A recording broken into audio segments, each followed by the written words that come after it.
We started with $20 a piece. Didn't borrow money. Didn't reinvest out of my pocket or his. If it didn't pay for itself, we didn't do it.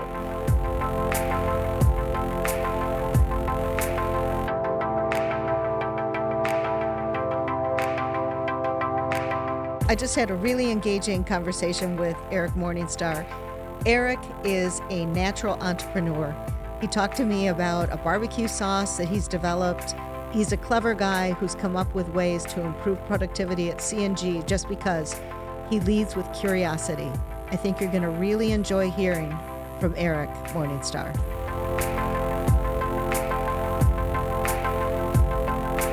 Today I am in Lexington, Ohio, and my guest is Eric Morningstar. Hello. Eric, welcome to Our People, Our Purpose. Yeah, thank you. I'm excited to have you here and get to know you a little bit better. I'm excited. So tell us, what do you do for C&G and how long have you worked for us? I believe I just crested a year. Oh, wow. April's a year. I think a couple weeks from now will be my anniversary date. I just basically an operator.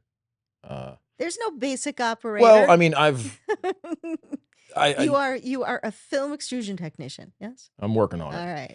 Yeah, that's my plan. Okay.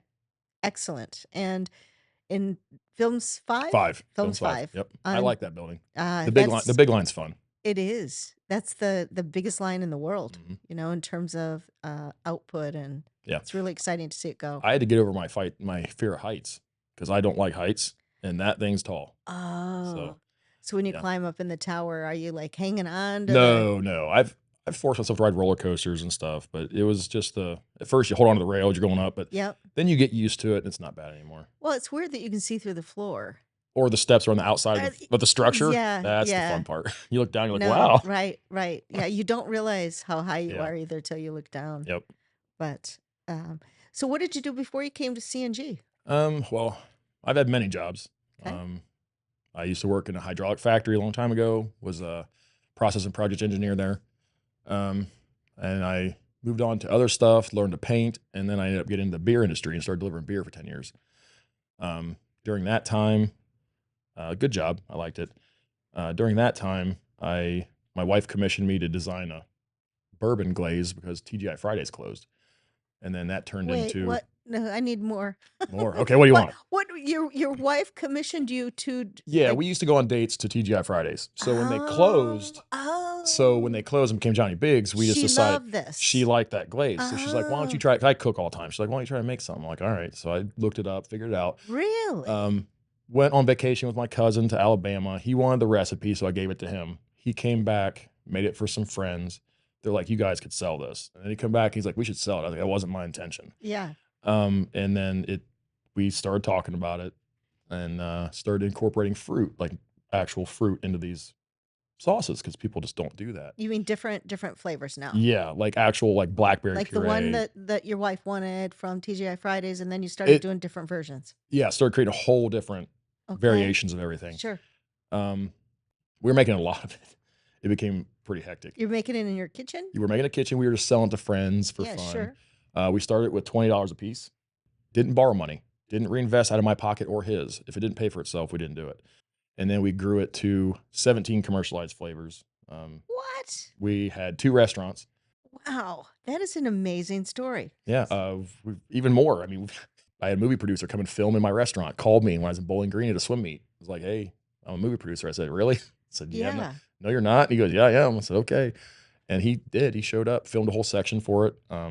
So what was he going to make a TV show about? So he actually is airing a movie, and he was running around getting reviews. And on that trip, he was also making another show for Amazon called Also in Theaters. Oh, okay. So he was stopping at different locations. And when he looked at barbecue in Ohio, I came up first. So he came to us. Yeah. Okay. All right. So now you're selling this sauce commercially. What's the name of it? EDS bourbon sauce. And you can buy it where? There's I honestly got to go to the website and look because we just keep the list updated. It's in 5 or 6 different states now because we had a food broker. They found us out too. They came and searched us out. Okay. And then they were buying it from us and selling it in 5 different states, Sherwood Foods. So what is EDS? My name is Eric. My cousin's name is Denim, and then Sauce. It was just a generic way to make an acronym. Okay. EDS. Mm-hmm. Everybody calls us the Sauce Guys. So that's literally what we call ourselves, the Sauce Guys. Absolutely. Okay. Okay. All right. So you mentioned you have a wife. What's Mhm. her name? How Ta long you been married? Tanya, 20 years. Wow, 20 years. How'd you guys meet? I was working at a gas station and she just walked in and I was like, "That's my wife." No. Absolutely. You said that to her or to yourself? To my buddy. Okay. So you have proof. Yeah, and You then I said and this. then I hit on her and she told me I was a baby. Oh, Yeah, so I was interesting. 20. She Oh, was 26. I didn't know how she was. okay. Okay. And so then you asked her out and she Mhm. said yes? No. Oh, okay. So this was a pursuit. A Yeah, pursuit. three times. Yeah. 3 times you Yeah. asked her out. Mhm. Okay. And then how did you get her to finally say yes? I think she wanted to begin with. It was just she just was playing. Oh, she's playing She hard to came out get. of a bad marriage. So Oh, okay. Yeah. But she was getting a good thing with you. mm. She Yep, was getting the sauce man. we got 5 kids. Yeah. 5 Yep. kids. I raised 2 step kids and I have 3 of my own. What are the ages? 29 to 6. No. Mhm. 29 to 6. That's quite a Quite the that's gap. that yeah, that's a couple different generations Yeah. I mean, she's getting ready to in turn. today's world. Yeah. Like with technology Mhm. and how they grew up, a 29-year-old versus a 6-year-old. It is different. Yeah. Boys or girls? 4 boys, 1 girl.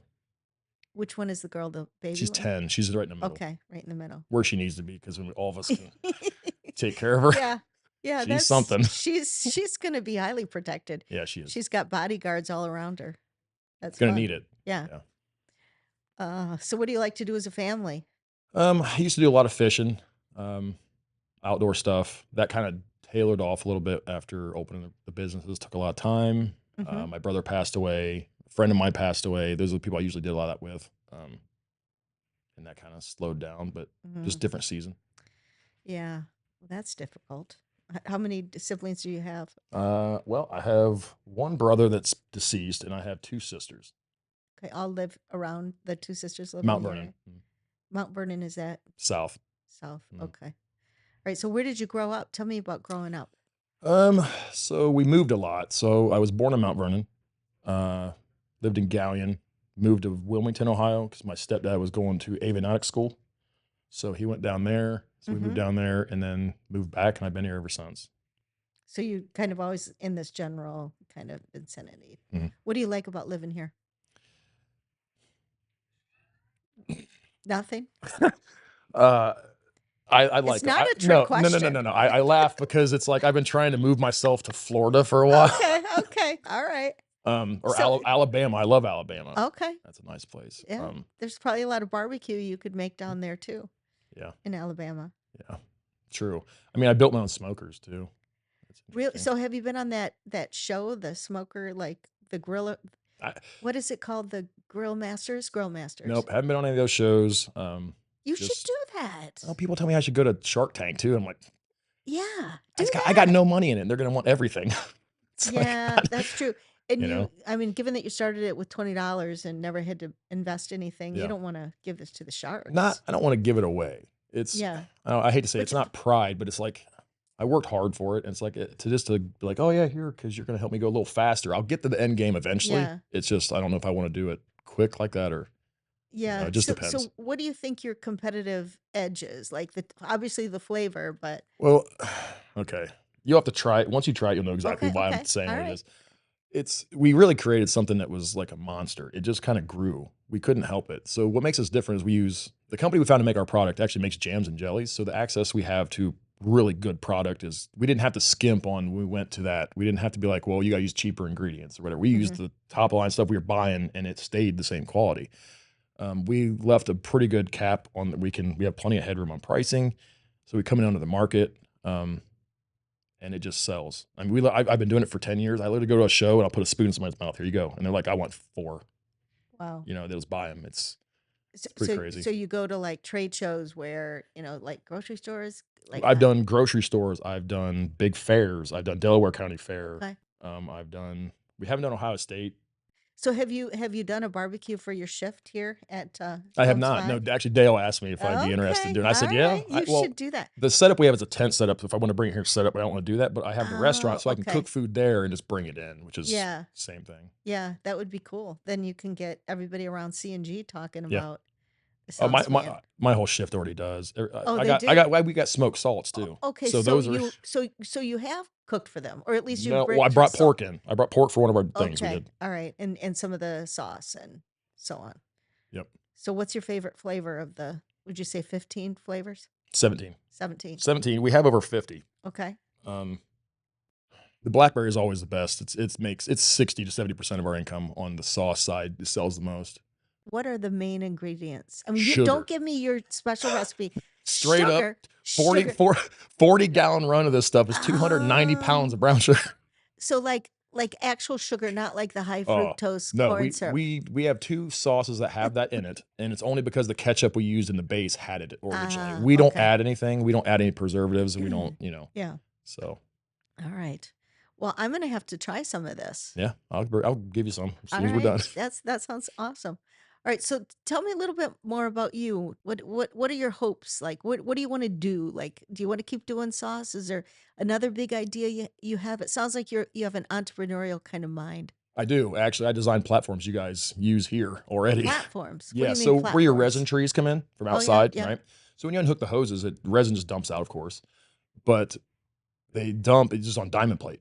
Yeah. That's what was sitting there. And I was over there cleaning one day. I'm like, wow, it's kind of a pain. And I AutoCAD'd at home on my computer a new platform that has a top grate so it could Really? fall down through. And I gave it to Dale and he goes, I thought you were going to give it to me on a napkin. I'm like, no, I just designed it for you. And he's like, well, we're going to send it to maintenance. And they built 2 of them and are in our building now. And then I guess he sent to other plant managers and they're wanting them in their buildings to make it easier to clean up the resin. So it makes it more neat. That is awesome. That's super impressive. Now, was that a moonshot idea? No, I was just like, I got an idea, Dale. You should submit that Well, as a it's already done moonshot. now. Well, you can still can. You can get credit. Like that is really cool. I love that. You got a lot going on. Your mind is always going. Never stops. My plan is to eventually have a warehouse, my own sales team, warehouse my own stuff, ship my own things.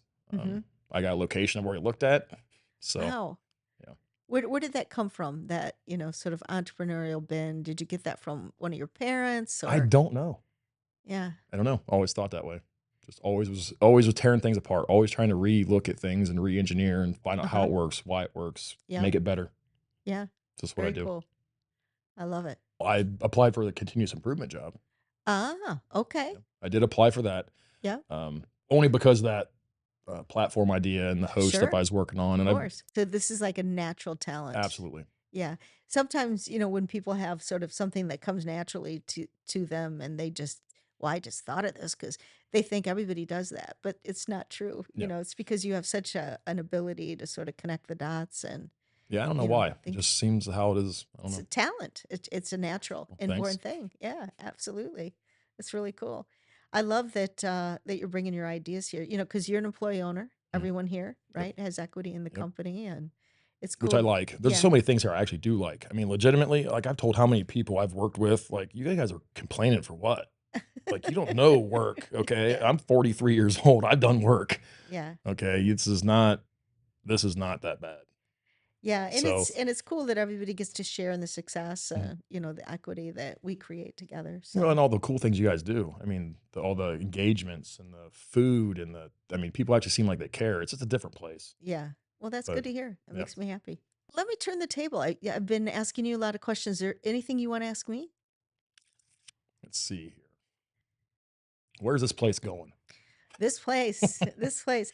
Well, the growth at CNG has been like unbelievable. Like every year we grow at 3 times the market. Think about that. Yeah, that's hard. Very hard. And to do that year over year over year.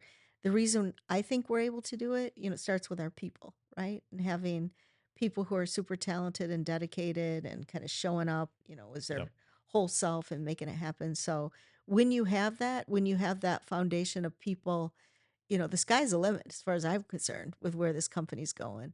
The other thing that we do is we invest a lot Hmm. in equipment and technology. I mean, you're working in Films 5. It's that building didn't exist several years ago, right? Everything's brand new in it. And we outvest our competition, in terms of the assets that we're putting in. So, we're going to continue to grow in the markets that we're in. We're gonna grow in the sustainability space. So, most of what we make today, the film goes into flexible pouches, which are not recyclable, and we have the technology to make them fully recyclable. So, that's going to be a good tailwind for us in terms of growing the business. So, I think the future looks very bright here. I'm really excited about it. Yeah, I like it. I like all the investment. I like to see. I mean, it's definitely a product everybody uses. Yeah, So that that's that's the thing. I mean, we're in everybody's home and you don't even know it, right? yeah, We're just silently in your home, yeah, all around you, So it's kind of a cool thing. yeah. Like with your 5 kids, it's easy to say, "Oh yeah, we make the film for this and we make the film for that," right? Yeah, I Um, actually showed them the marker. I had a dead marker, but it still worked on a bread bag. I was like, check it out. Show 'em it, that's cool. and they're like, oh, I'm like, yeah, that's how we That's test funny. it. Yeah. All right. Well, Eric, let's wrap it up. Okay. This has been really inspiring. I love hearing your story and good for you. It's great to see somebody going for their dreams and not just going for it, but really making it happen. So, I'm trying, all doing right. what I can. Thank you. Congratulations. Thank you. Thank you.